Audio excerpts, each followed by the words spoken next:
a check? Yeah, that was. Yeah. Okay, so the hurdle you're gonna run into is when you have, for lack of a better word, pay forward grants where you have to pay first and then you get reimbursed. You've gotta have, if you're going to actually spend the money, you've gotta use other cash, right? Right. Somehow you've gotta preload that, and then you'll get it back, but you could do an advance from the general fund, which is a transfer with a string. Okay. So an advance moves the money from, say, the general fund to a special fund, and then you have 12 months to pull that back. Okay. And if you don't pull it back in 12 months, it's converted automatically to a transfer. So you can't get it back. Okay. So it's important in special funds, they have statutory and legal limits to moving money back and forth. If you do if you pay for it out of the general fund and you get reimbursed, then you can work the revenue stream back through the general fund and reimburse that action. The cleanest approach is an advance, but we have very few entities using advances because they have other cash they use to fund the capital expenditure, and then they just get replenished. So it's all about money management, cash management. That's the box you're in, okay? The other concern that I have with this is, I think you're over 90% appropriated of resources. That's huge. That's huge for a $12 million enterprise, because you're gonna need, I think in the last budget hearing, I estimated at least $2 million in carryover. That's what you need just to survive for the first quarter.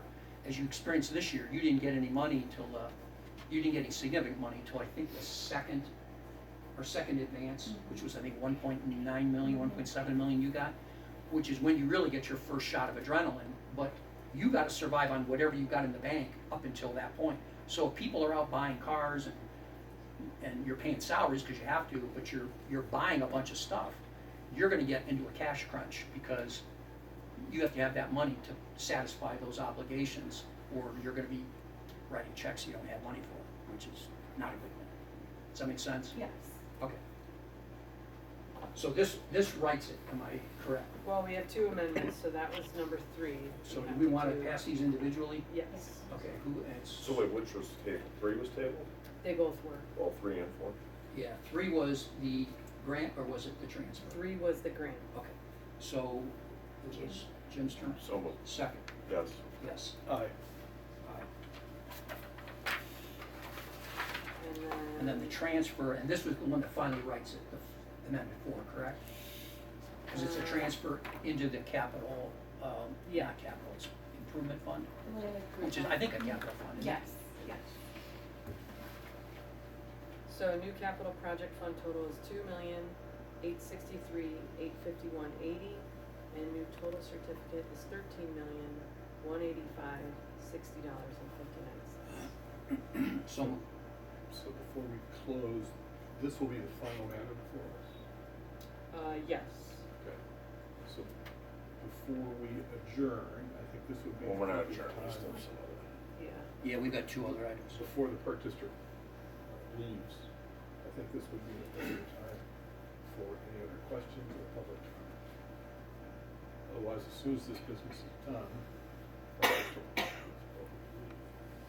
Yeah, that's fine. We Okay. voted it, so. I motion. That's fine.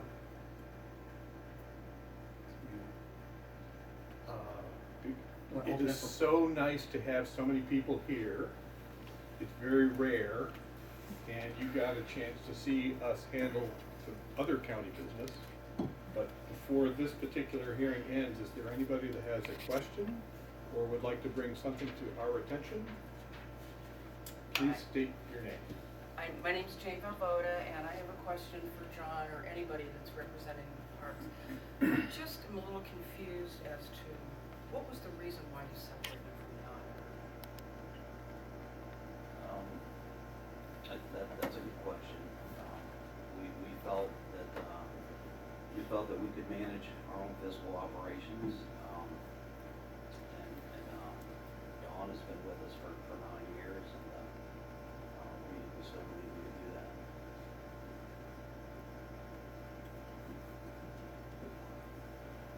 Any other questions? Yes, please state your name. Yes, my name's Dave Partington. Thank you for having public comment. As always, I appreciate that greatly.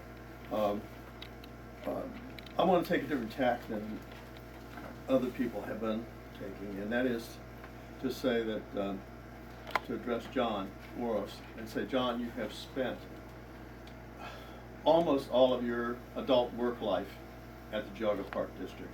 During that time, many positive and good things have happened to the Park District. But starting in the end of June in 2021, when you separated, problems began to be created. Tremendous problems, tremendous financial costs in the hundreds of thousands of dollars that did not need to happen.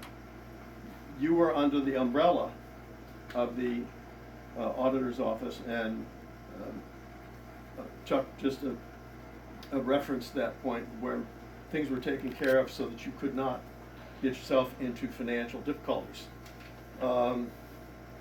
I would strongly encourage you to return under the umbrella of the auditor's office. Right this ship this way. Get yourself back on track. To have no money, or essentially no money, come January of 2024 is unconscionable. The taxpayers have given you 3 generous levies, and we want you to spend those monies in a appropriate way. John, return to the auspices of the auditor. Thank you.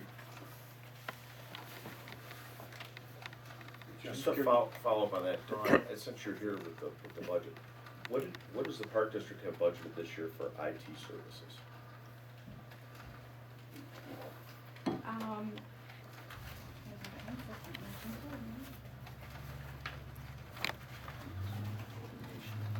Yeah, I can just give you their operating.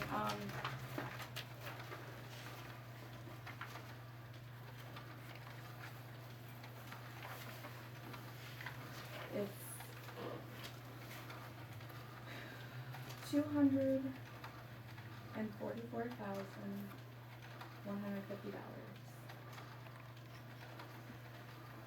And then what's the Park District have budgeted this year for outside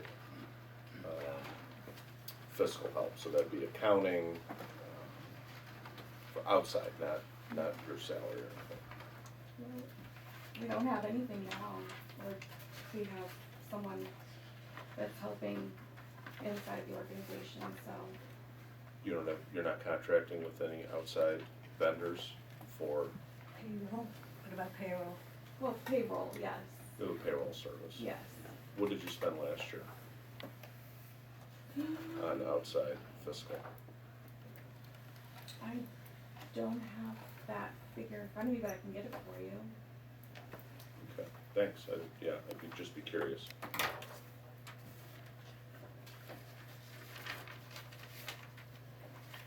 Anybody else? Back here, I just have one question for Mr. Rowland. Please state your name. Christine Perkins. Mr. Orris, what stimulated you to decide that you needed to pull away from the auditor's office and take on all this accounting under the Geauga Park service, being that they were offering this service free, and now you're having to pay, as I'm hearing, funds that could be used in the actual park service for maintenance, repairs, employees, etc. Tell me why you thought that this change was necessary. No, thank you for your question. It's not uncommon to have your own fiscal operations. Actually, we reduced the full-time equivalent number of staff it takes to run the organization. To Mr. Flaze's point, that was not the case last year. We had a fiscal officer that didn't work out with her. Now we have Dawn and another half person, if you will, doing accounts payable.